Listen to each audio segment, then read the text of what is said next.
Assalamualaikum warahmatullahi wabarakatuh. Jumpa lagi dan selamat datang kembali di channel Rabu Misteri.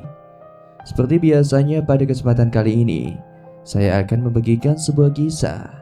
Kisah misteri kali ini ditulis oleh Restu Wiraatmaja yang berjudul Griya Sewu Demit. Namun sebelum saya lanjutkan ke inti ceritanya, bagi teman-teman yang belum subscribe, silakan bisa tekan tombol subscribe terlebih dahulu dan jangan lupa aktifkan lonceng notifikasinya agar tidak ketinggalan update video terbaru dari kami. Untuk itu langsung saja tanpa perlu berlama-lama lagi. Dan inilah bagian ke-6, Griya Sewu Demit.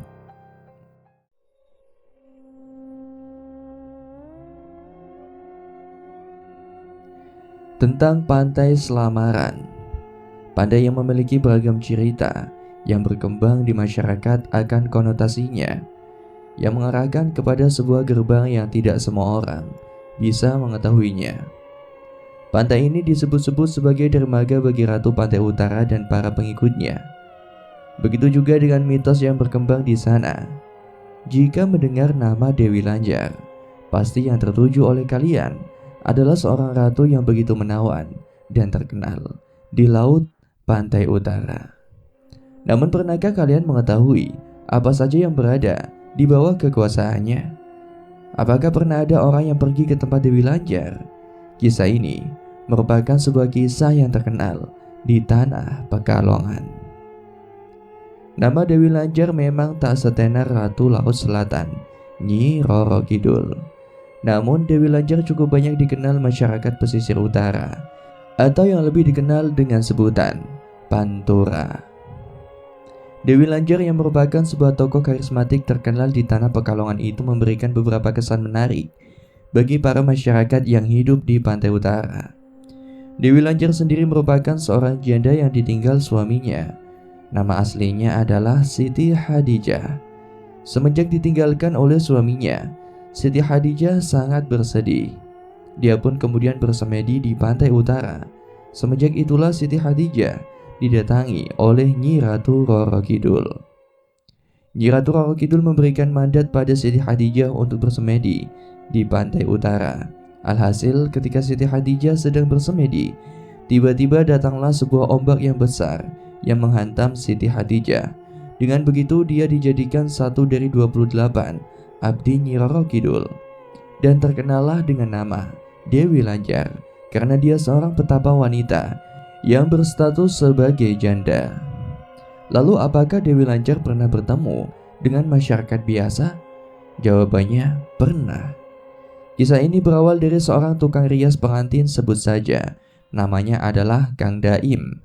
Dia terkenal sebagai tukang rias pengantin sehingga ke seluruh penjuru Jawa Tengah.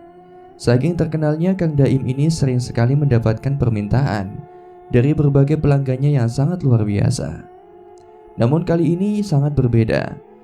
Suatu hari Kang Daim didatangi oleh wanita cantik dengan mengenakan baju kerajaan layaknya seorang ratu dan dipandu dengan menggunakan andong atau kendaraan yang ditarik oleh kuda. Bersama para penggawa seperti penggawa kerajaan, dia adalah Dewi Lanjar, penguasa Laut Utara. Sang Dewi beserta dengan beberapa penggawanya mendatangi Kang Daim karena ada maksud tertentu, yaitu ingin menjadikan Kang Daim sebagai perias pengantin dari saudara Dewi Lanjar. Awalnya Kang Daim tidak percaya. Ia seringkali mendengar isu dan rumor mengerikan tentang Dewi Lanjar, dan yang paling parah adalah mengenai pesugihannya. Banyak warga masyarakat Pekalongan dan sekitarnya percaya bahwa Dewi Lanjar merupakan pemilik dari pesugihan Laut Utara.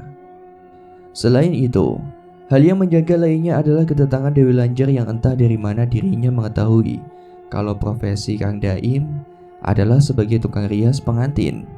Pikiran Kang Daim saat itu adalah ketidakkemungkinan yang benar-benar terjadi bahwa sekelas Dewi Lanjar akan mengundangnya langsung dan dijadikan tukang rias pengantin untuk saudaranya itu. Alhasil terciptalah obrolan di antara keduanya. "Mohon maaf Ratu, bolehkah saya bertanya?" tanya Kang Daim. "Silakan Kisanak, Tanyalah sesukamu, jawab Dewi Lanjar. Apa yang membuat Ratu mempercayai saya untuk dijadikan tukang rias pengantin saudara Ratu? Namamu itu sudah seringkali aku dengar dari semua bawahanku. Mereka mengatakan jika kamulah satu-satunya tukang rias pengantin terbaik di Jawa Tengah ini. Mendengar jawaban itu, keraguan Kang Daim perlahan pun menghilang. Selanjutnya Dewi Lanjar pun menanyakan penawaran pada Kang Daim terkait mahar yang akan dipatokkan oleh Kang Daim sendiri. Silakan Kisanak, berapa mahar untuk bayaranmu? Tanya Dewi Lanjar. Kang Daim sejenak diam. Ia kemudian menundukkan wajahnya sambil berkata, 2 juta rupiah, jawab Kang Daim. Dewi Lanjar yang mendengar hal itu langsung terdiam sejenak. Ia pun kemudian menyuruh para penggawanya untuk segera bersiap-siap karena akan kembali ke istana. Sebelum meninggalkan Kang Daim, Dewi Lanjar berpesan pada Kang Daim mengenai pemberangkatan yang akan dilakukannya di esok hari. Gunakanlah perahu yang sudah tersedia di bibir pantai. Perahu yang berwarna hijau, layarnya menghadap ke laut utara, dan terdapat 1 buah dayung yang nantinya akan membawamu untuk menuju ke istanaku. Kang Daim hanya menundukkan badannya sebagai tanda kalau dirinya sudah paham. Suara andong itu perlahan pergi meninggalkan tempat Kang Daim. Bersamaan dengan kabut turun, andong itu menghilang dengan sekejap. Malam harinya Kang Daim memberitahukan hal ini kepada istrinya terkait pemberangkatannya untuk menuju ke istana Dewi Lanjar. Awalnya istri Kang Daim tidak menyetujui pemberangkatan itu. Hal itu dikarenakan beberapa orang yang datang ke sana ternyata tidak balik lagi. Penyebab mereka terjebak di istana Dewi Lanjar adalah karena mereka tergiur akan salah satu tempat yang menyimpan seluruh harta Dewi Lanjar. Mereka yang tergiur maka akan memutuskan untuk bergabung dengan Dewi Lanjar dan tidak bisa kembali ke dunia nyata. Kang Daim paham akan perasaan istrinya yang terlalu berlebihan dalam menyikapi sesuatu. Dirinya juga paham mana yang seharusnya untuk dilakukan dan mana yang seharusnya tidak akan dilakukan. Karena memang tidak semuanya mereka yang berada di laut utara mengajak kepada kesesatan. Justru manusianya lah sendiri yang disetir oleh nafsu sehingga dirinya tak mampu untuk menyeimbangkan antara keinginan dan keimanan. Pak, tolong jangan sampai tertipu oleh harta benda yang ditawarkan oleh Kanjeng Dewi Lanjar, ucap istri Kang Daim. Aku paham, Bu. Banyak orang yang terjebak di istana Kanjeng Dewi karena tergiur oleh harta yang ditawarkan beliau. Kang Daim pun mencium kening istrinya. Ia berjanji pada istrinya untuk tidak tergiur dengan apa yang ditawarkan oleh Kanjeng Dewi Lanjar padanya. Keesokan harinya Kang Daim telah bersiap diri. Ia membawa segala peralatan yang digunakan untuk merias pengantin. Bukan hanya itu, seluruh pakaian Kang Daim juga mengenakan pakaian adat Jawa lengkap dengan belangkon yang dijadikan sebagai tanda khusus jika dirinya adalah seorang perias pengantin. Beberapa saat sebelum pemberangkatan, istri Kang Daim memberikan pelukan hangat. Ia pun kemudian berpesan pada Kang Daim mengenai tempat yang dimaksud. Jangan sampai tergiur dengan harta kekayaan Dewi Lanjar. Itu godaan yang paling berat, Pak. Lagi-lagi pesan itu terus disampaikan oleh istri Kang Daim pada Kang Daim. Menurutnya kekhawatiran terbesar istri Kang Daim adalah terkait kekuatan imannya. Menurutnya banyak juga orang yang memang sekelas ustadz ataupun kiai pernah terjebak karena tergiur oleh apa-apa yang diberikan oleh Kanjeng Dewi Lanjar. Kang Daim pun mengingat baik-baik pesan itu. Ia pun kemudian berangkat untuk menuju pantai yang dirahasiakan, yang tidak bisa diberitahu terhadap seluruh halayak umum. Selama dalam perjalanan, Kang Daim terus mengingat pesan istrinya yang dibilang sangat sakral dan mengena dalam hati serta pikirannya. Ia tahu jika ada banyak orang di sekitaran Pekalongan atau sekitarnya berada di taklukan Dewi Lanjar dengan iming-iming harta yang sangat melimpah. Alhasil mereka yang berada di sana tidak bisa kembali ke kampung halamannya mereka karena jiwa dan raganya telah terikat oleh Dewi Lanjar. Sesampainya di bibir pantai, Kang Daim mencari perahu yang berwarna hijau dan layar yang menghadap ke laut utara. Ia sendiri menjadi sorotan bagi orang-orang yang ada di sekitar karena memang menggunakan pakaian adat Jawa dan membawa seperangkat alat merias pengantin yang ditenteng di tangan kanannya. Setelah Kang Daim menemukan perahu itu, ia langsung mendayung ke arah yang dimaksud, yaitu tengah lautan, yang menjadikan titik pertemuan antara dirinya dengan portal dunia gaib. Portal itu sendiri yang akan membawanya langsung untuk menuju pada kerajaan Dewi Lanjar yang dikenal sebagai Ratu Pantai Utara. Kang Daim terus mendayung perahunya hingga turun gumpalan kabut aneh yang membuatnya menembus langsung ke sebuah gerbang besar yang dijaga oleh beberapa pasukan kerajaan Dewi Lanjar. Kang Daim sempat tidak percaya karena baru saja dirinya berada di tengah lautan dan kini ia sudah berada di hadapan sebuah kerajaan yang megah dan indah serta mewah. Kang Daim tahu ia sudah berada di domain atau jangkauan kerajaan Dewi Lanjar. Dia pun menemukan penggawa yang pernah bertemu dengannya di rumah. Kata penggawa itu, Kang Daim langsung menuju ke tempat Dewi Lanjar. Perjalanan untuk menuju tempat Dewi Lanjar sangat menguras nyali Kang Daim. Pasalnya di setiap dia menemukan sebuah tempat, dia mendapati banyak manusia yang sedang disiksa.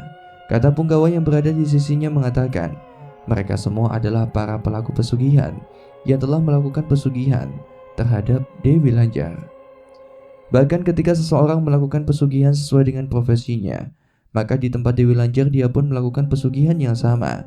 Sebagai contoh, ketika dia melakukan pesugihan sebagai tukang bakso, maka di tempat Dewi Lanjar dia juga akan menjadi tukang bakso. Kang Daim amat prihatin dengan keadaan para penghuni yang disiksa di tempat Dewi Lanjar tersebut.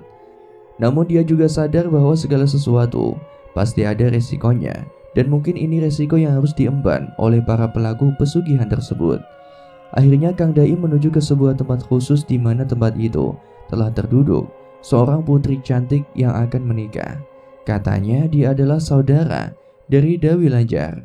Ada yang bilang juga dia adalah abdi dari Nyi Ratu Roro Kidul. Namun siapapun itu, Kang Daim tetap profesional. Dia menjalankan tugasnya sebagai perias pengantin. Kang Daim pun merias putri itu dengan hati-hati. Dia tak mau ada kesalahan sedikit pun dalam merias seorang yang ada kaitannya dengan Dewi Lanjar. Setelah selesai, Kang Daim dibawa ke sebuah tempat yang mana tempat itu adalah tempat penyimpanan seluruh harta kekayaan Dewi Lanjar. Dimulai dari emas, uang, harta, perhiasan, permata, dan yang lain sebagainya. Kang Daim diminta untuk mengambil sebanyak-banyaknya, namun Kang Daim menolak. Dirinya ingat akan pesan istrinya bahwa ada sesuatu tempat yang menyimpan seluruh harta kekayaan istana Dewi Lanjar, dan tempat itulah yang disebut-sebut sebagai godaan terbesar setiap manusia yang memasuki istana Dewi Lanjar. Kang Daim tetap memegang kesepakatan awalnya saat melakukan perundingan mengenai mahar yang disetujui antara dirinya dan juga Dewi Lanjar saat itu. Kang Daim hanya meminta uang sesuai dengan kesepakatan pertama, yaitu 2 juta rupiah saja. Alhasil Kang Daim mendapatkan uang pesangon berupa 2 juta rupiah. Setelah usai, Kang Daim diantar kembali ke tengah lautan. Dia kembali lagi ke gerbang tempat di mana dirinya akan berlayar kembali untuk menuju pantai yang dijadikan sebagai tempat berlabuhnya perahu. Setelah selesai, Kang Daim kembali menaiki perahu itu dan mendayung hingga ke pantai yang dirahasiakan tempat dan namanya. Sampai di pantai, orang-orang banyak yang melihat Kang Daim selepas dirinya berpulang dari tengah lautan tanpa membawa apapun. Banyak pertanyaan yang dilontarkan orang-orang yang berada di sekitaran pantai mengenai apa yang dilakukan oleh Kang Daim untuk menuju ke tengah lautan. Namun Kang Daim tidak memberitahukan hal itu. Kang Daim langsung menuju ke rumahnya dan memberitahukan perjalanannya pada seluruh keluarganya. Semenjak kejadian itu, Kang Daim percaya bahwa para pelaku pesugihan akan mendapatkan resiko sesuai dengan apa yang diperbuatkannya. Dirinya juga percaya bahwa apa yang membuat orang-orang terjebak bukan karena para sosok-sosok yang diyakini sebagai pemberi kekayaan, melainkan nafsu akan keinginan besar manusia itu sendiri. Kembali lagi ke dalam Griyo Sewu Demit. Tepat saat dimana sosok nenek misterius itu menghilang, aku mulai bertanya-tanya, mengapa pertanda demi pertanda yang memang berada di tiap kisah pantai utara ini selalu membuatku merinding dengan sendirinya. Belum lagi cerita-cerita terkait pantai Selamaran sangat bersinggungan dengan orang-orang yang mungkin saja sudah ditandai oleh para penguasa di sana. Bukan berarti dengan munculnya cerita-cerita ini aku memandang terhadap pantai Selamaran dengan konotasi yang tidak baik. Akan tetapi dengan keindahan pantainya, Selamaran memiliki cerita yang sangat menakjubkan. Aku pun segera untuk tidur. Aku tidak ingin lagi ada gangguan-gangguan aneh yang kebetulan saja sangat menggangguku lagi. Berbeda dengan hal yang lainnya, aku sendiri tidak menginginkan hal yang mengerikan akan terjadi lagi di tiap kali aku melangkah dan menghuni rumah sekaligus kantor ini. Sudah hampir tengah malam, aku masih memikirkan bagaimana caranya untuk tidur. Yang aku takutkan masih sama. Barangkali ini menjadi trauma diriku sendiri terkait dengan sosok-sosok yang bisa saja bermunculan dalam kamar seperti waktu itu. Aku segera membersihkan kasurku lalu merebahkan tubuhku menghadap ke arah jendela kamar. Pikirku ini akan menjadi penjagaan bagi diriku sendiri ketika suatu waktu ada sosok-sosok yang bermunculan kembali di jendela kamarku. Aku menengadahkan kedua tanganku ke atas sembari membacakan doa di dalam hati. Kali ini aku sedikit berucap juga dalam mulut agar benar-benar Tuhan mengabulkan doaku. Sebenarnya aku sangat meyakini jika Tuhan menjaga dan melindungiku, tapi ada saja memang gangguan-gangguan dari makhluk-makhluknya yang menyukai manusia-manusia tertentu. Tuhan, aku serahkan tubuhku padamu. Jika nanti ada makhlukmu yang mengganggu, tolong hentikan. Amin. Selesai berdoa, aku langsung memejamkan kedua mataku, ingin rasanya benar-benar tidur tenang tanpa ada kendala dan halangan sedikit pun. Tapi berbeda lagi jika aku tertidur. Pasti ada saja gangguan-gangguan aneh yang selalu memberikan kesan yang tidak baik bagi pikiran dan juga hatiku. Saat aku tertidur, aku bermimpi berada di sebuah tempat. Aku bermimpi dengan jelas seperti orang yang sedang berada dalam kejadian. Aku sedang menaiki sebuah perahu untuk berlayar ke sebuah tempat. Saat itu juga aku didampingi oleh Pak Hartawan. Entah mengapa aku bisa bermimpi seolah-olah berada di dekat pantai yang baru saja dibicarakan. Saat itu aku hanya diam sembari menikmati alur perahu yang mengarahkan pada sebuah tambak, tempat pemancingan.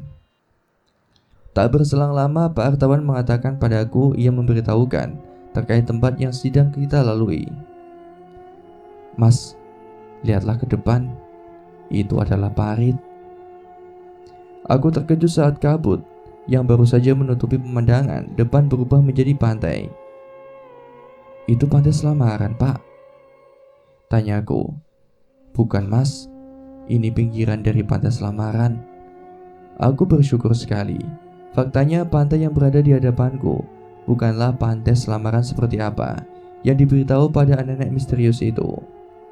Seperti layaknya sebuah undangan, kemungkinan besar nenek misterius itu adalah salah satu dari saruhan pantai utara untuk mengundangku ke pantai Selamaran. Tapi Pak, aku terkejut di saat memandangi pantai yang dimaksud oleh Pak Hartawan. Di depan sana aku melihat sebuah bangunan besar dan megah, seperti layaknya istana. Lalu tidak berselang lama aku seperti melihat gerombolan manusia yang sedang memasuki istana itu. Pak, itu apa, Pak? Tanyaku. Itu adalah orang-orang yang sudah terikat. Sudah terikat, Pak? Iya benar. Mereka yang sudah terikat dengan pesugihan. Sukmanya akan tertahan di istana itu. Bisa dibilang, apa yang berada di hadapan kita kali ini adalah bagian belakang dari istana Kanjeng Dewi Lanjar. Aku terbangun di saat Pak Hartawan mengatakan hal itu dalam mimpi.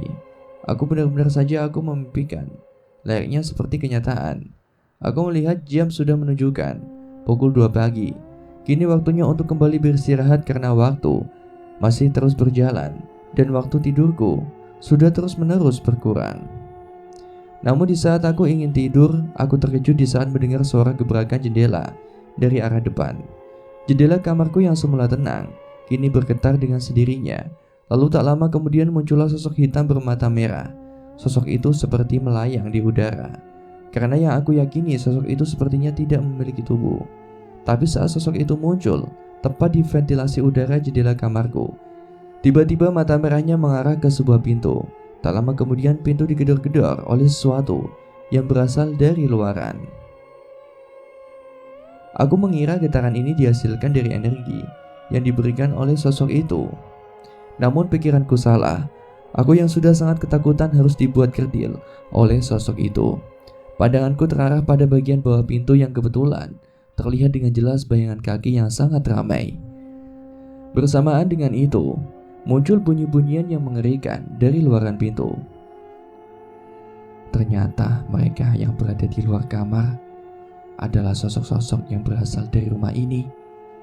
Mereka berniat untuk masuk ke dalam kamar dan masuk ke dalam tubuhku secara bergantian. Pintu terus digedor-gedor dari luaran. Aku pun segera menahan pintu itu dengan tubuhku. Bersamaan dengan itu aku mendengar kalimat mengerikan yang diucapkan oleh salah satu sosok yang berada di luar kamar itu.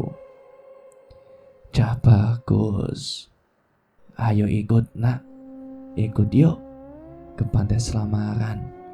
Ratu sudah menunggumu. Melu yuk nang." Tidak lama kemudian terdengar suara tawaan dari kuntilanak yang sering menggangguku saat berada di kamar mandi. Allahu Akbar ya Allah, Allahu Akbar ya Allah, Allahu Akbar ya Allah. "Melu yo nang, melu nang." Mereka terus-menerus mengucapkan kalimat itu hingga membuat kepalaku sakit. Aku terus menahan pintu kamarku dari para sosok-sosok penghuni rumah ini. Namun aku tidak tahu bagaimana mereka semua berdatangan ke kamarku secara bersamaan. Aku pun kembali memandangi sosok bermata merah. Ia tampak kehilangan. Dengan ketakutan yang aku tampakkan, tak lama kemudian matanya yang merah menyala mengarahkan lagi ke beberapa tempat. Tak berselang kemudian, seluruh baju-bajuku yang tergantung di hanger berjatuhan dengan seketika. Begitu juga dengan seluruh benda-benda yang berada di sekitar. Mereka semua berjatuhan dan kamarku berantakan dengan seketika. Aku pun berteriak minta tolong, namun tidak ada satupun orang yang mendengar. Ingin rasanya untuk bisa lari dari tempat ini, namun apa daya aku sendiri tidak bisa melakukan hal itu. Lagi-lagi hidungku keluar cairan berwarna merah. Aku kembali kalah dengan gangguan-gangguan mereka yang kerap kali meneror dan menggangguku. Pandangan menjadi buram, aku tidak bisa melihat dengan jelas sesuatu yang ada di sekitaran. Bersamaan dengan itu ada sesuatu yang membisikkan tepat di telingaku dengan bisikan yang sangat mengerikan. "Awakmu kudu mati, mati, mati." Tak lama kemudian seorang wanita dengan menggunakan pakaian adat Jawa duduk di sampingku sembari mengusap-ngusap dahiku. Yang aku ingat ia tersenyum padaku, namun sesekali mengeluarkan lidah yang sangat panjang seperti ular. "Cah bagus, ayo nak, maring pantai." Keesokan harinya, tepat di mana saat aku ingin memecahkan teka-teki itu, aku pun meminta pada salah satu orang kantor untuk mengantarkanku ke kota sebelah. Pikirku dengan memecahkan teka-teki ini, aku mampu tenang dan mengetahui sedikit apa yang disembunyikan dari pantai yang disebut-sebut sebagai gerbang dari pantai utara itu. Tepat di jam 2 aku berangkat untuk menuju ke kota sebelah. Kebetulan di sana juga ada nenek dan juga saudara-saudaraku yang berasal dari bapak. Tapi kedatanganku ke kota sebelah tidak untuk bertemu dengan mereka, melainkan memecahkan teka-teki dari pantai itu. Perjalanan kali ini menggunakan motor milik salah satu anak kantor.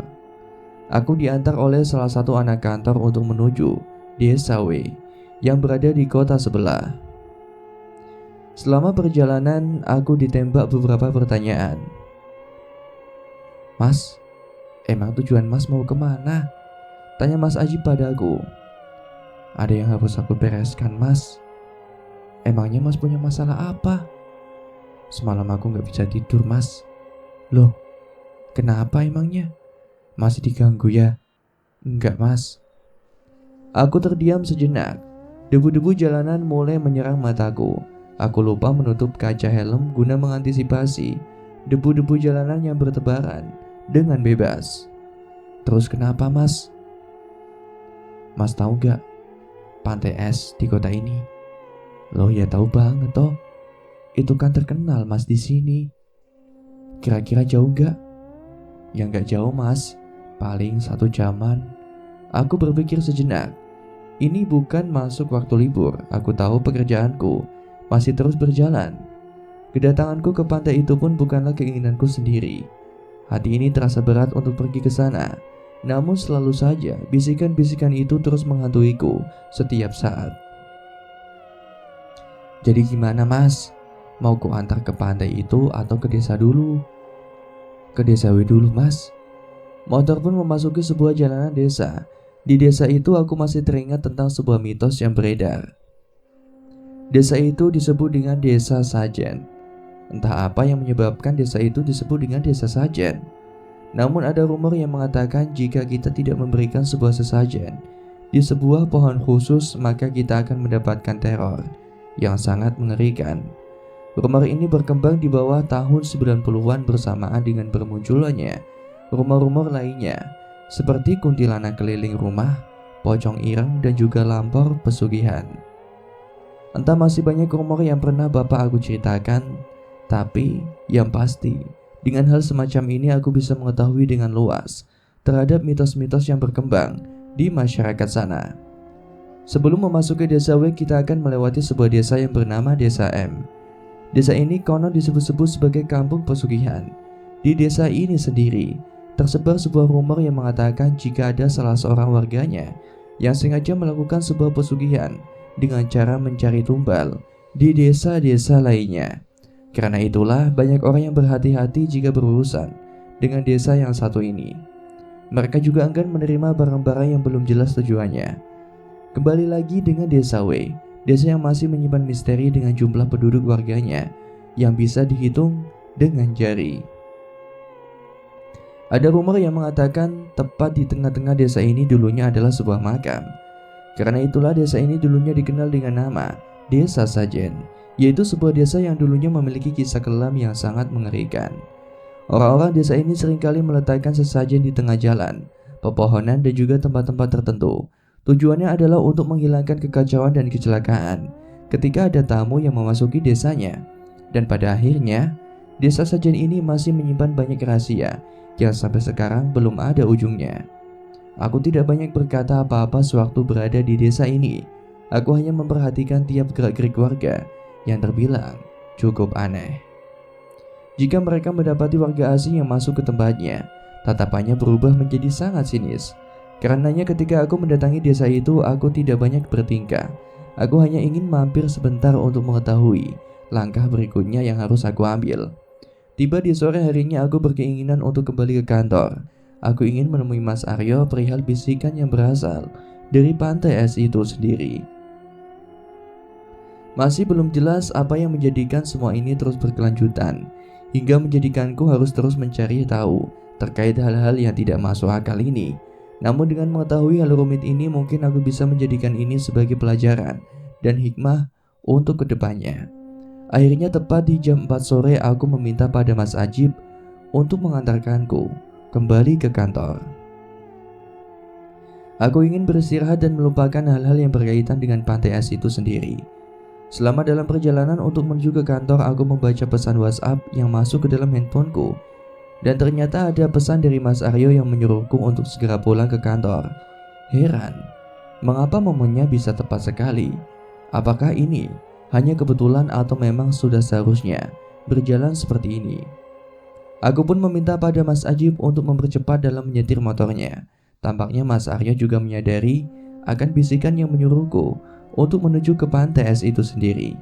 Singkat cerita, setibanya aku berada di kantor, Mas Aryo sudah berdiri di depan pintu.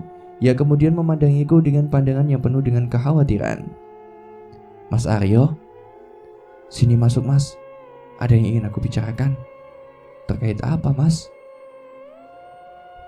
Mas Aryo pun menyuruhku untuk masuk. Ia seperti menyadari apa yang menjadikan hatiku menjadi ragu dan penuh kekhawatiran. Mas dapat bisikan aneh semalam. Iya sih mas. Cuman beberapa jam yang lalu juga aku mendapat bisikan yang sama. Bisikan apa mas? Ada sesuatu yang menyuruhku untuk mendatangi pantai es di kota P mas. "Jangan mas, jangan ke sana." "Kenapa mas?" "Itu jebakan." Aku belum mengerti apa arti jebakan yang baru saja diungkapkan oleh Mas Aryo. Apakah memang jebakan itu sendiri mengarahkan pada seorang yang berkeinginan untuk mencelakaiku? "Jebakan apa mas?" "Setiap orang yang mendapatkan panggilan ke sana biasanya akan menjadi tumbal. Itu kemungkinan besarnya. Tapi yang aku rasakan dari bisikan yang Mas Panji rasakan juga, itu mengarah pada tumbal pesugihan." Aku terkejut mendengar hal itu. Mas Aryo seperti menakut-nakutiku dengan kalimat semacam-macam ancaman dan peringatan keras. "Aku juga pernah mas," ucap Mas Aryo. "Pernah mas?" "Iya mas, aku pernah mendapatkan bisikan yang sama. Dan ternyata ada seseorang yang ingin menumbalkanku. Dan mas tahu siapa yang ingin menumbalkanku?" tanya Mas Aryo. "Siapa emangnya mas?" "Tetanggaku sendiri." Untungnya Mas Aryo memberitahuku terkait bisikan aneh yang memang mengarah kepada sesuatu yang tidak baik.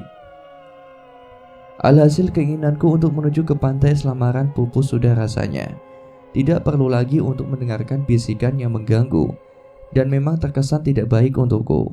Sore itu Mas Aryo meminta padaku untuk tidak kemana-mana. Ia tidak mau lagi ada hal-hal aneh yang terjadi padaku.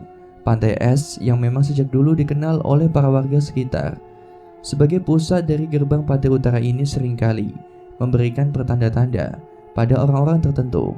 Sejak saat dimana pantai itu dipercaya sebagai gerbang masuk untuk menuju ke sebuah istana kerajaan pantai utara, banyak orang-orang yang memiliki niat tidak baik untuk menjadikan tempat itu sebagai tempat pemujaan. Hari itu juga aku kembali diselamatkan. Berkat pertolongan Allah Subhanahu wa Ta'ala, aku tidak dijadikan tumbal. Mungkin jika aku berangkat ke pantai itu tanpa sepengetahuan Mas Aryo, jasad dan sukmaku bisa jadi akan menghilang dan dijadikan tumbal oleh seseorang untuk pesugihannya. Alhasil aku pun mendapatkan banyak sekali pelajaran terkait perjalanan yang baru saja aku dapatkan.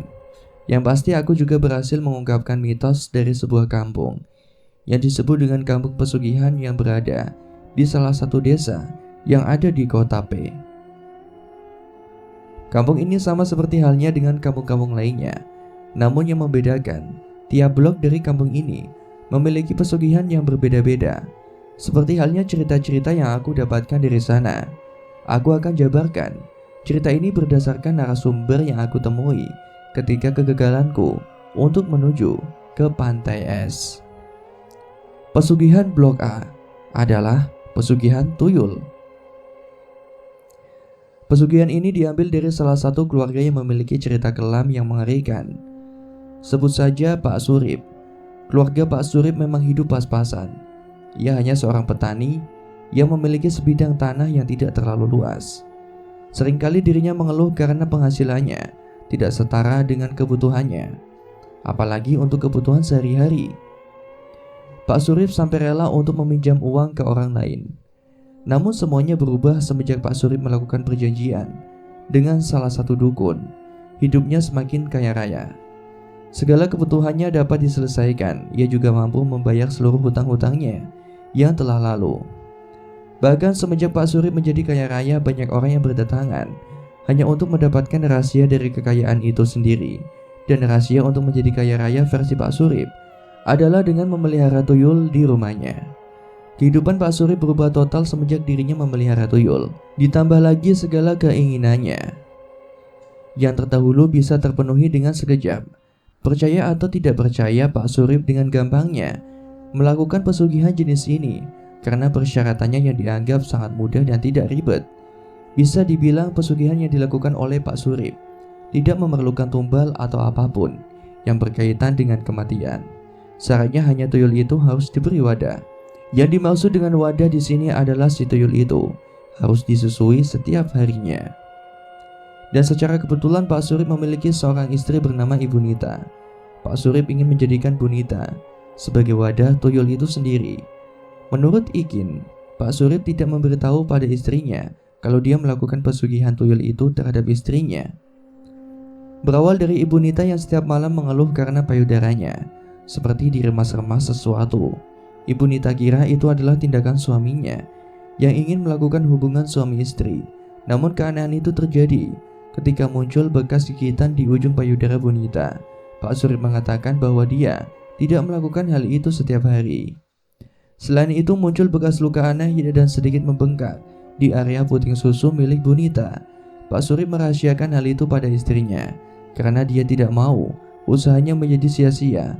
Ketika memberitahukan pada istrinya yang ternyata istrinya sendiri tidak menyetujui hal tersebut. Singkat cerita, semenjak Pak Surip melakukan pesugihan itu, dia sering sekali berjalan kaki untuk menuju rumah warga dengan dalih untuk bersilaturahim. Padahal faktanya, Pak Surip sedang mendeteksi lokasi rumah dengan harta yang banyak. Ia sering kali melihat satu persatu rumah warga. Selain itu, ia juga menceritakan siapa saja yang panen padinya banyak. Dari situlah Pak Surip akan mengincar target dengan panen terbanyak. Setelah Pak Surip mengelilingi tiap rumah-rumah, ia mendapatkan seorang target. Korban pertamanya adalah Bapak Dirham. Pak Dirham pernah didapati Pak Surip main ke rumahnya. Awalnya Pak Dirham mengira Pak Surip hanya sekedar main. Namun ternyata anak dari Pak Dirham yang bernama Bagus ini tiba-tiba melihat sosok anak kecil botak dengan telinga yang panjang dan berlendir. Bagus ketakutan dan berteriak-teriak bahwa ada sosok anak kecil di belakang tubuh Pak Surip. Pak Dirham yang melihat itu awalnya hanyalah hal biasa. Namun ketika malam hari dalam sekejap, seluruh harta benda istrinya yaitu Ibu Tuti menghilang dengan seketika. Perhiasan dan uang senilai 10 juta hilang dengan raib di lemari Ibu Tuti. Atas kejadian itu seluruh keluarga Pak Dirham geger akan hal itu. Akhirnya para warga menelusuri keluarga Pak Surip. Namun anehnya, tidak ada tanda-tanda yang mendukung bahwa Pak Surip yang mencuri seluruh hartanya. Warga kemudian beramai-ramai untuk mendatangi kediaman Pak Surip.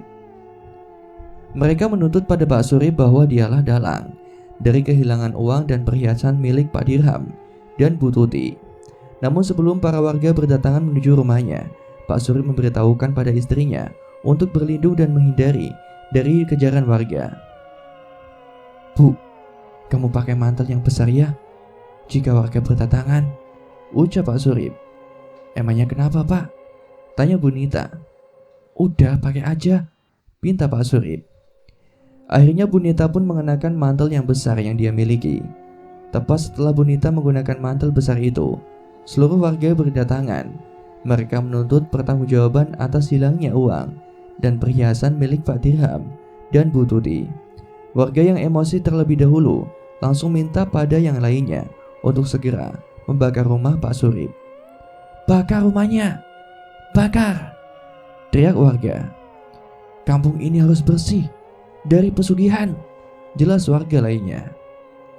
Namun sebelum para warga membakar rumah, akhirnya Pak Surip dan Bu Nita pun keluar.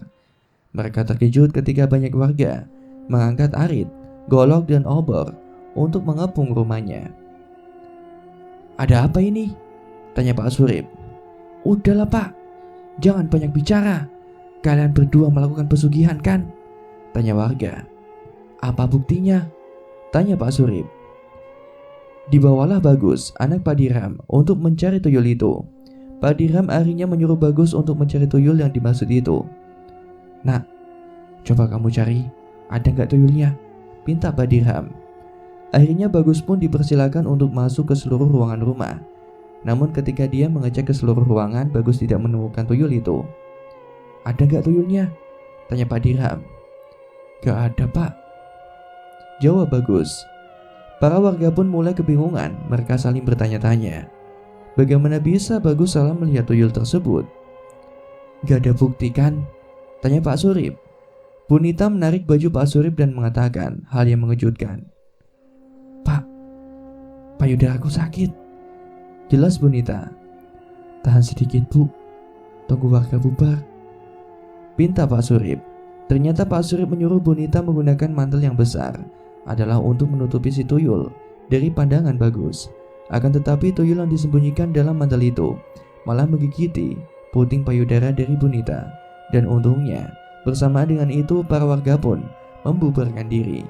Rencana Pak Surip berhasil dengan mulus Namun setelah kejadian itu, istrinya menjadi sakit-sakitan tidak jelas. Sudah diperiksa kemana-mana, tetap saja tidak ada tanda-tanda kesembuhan.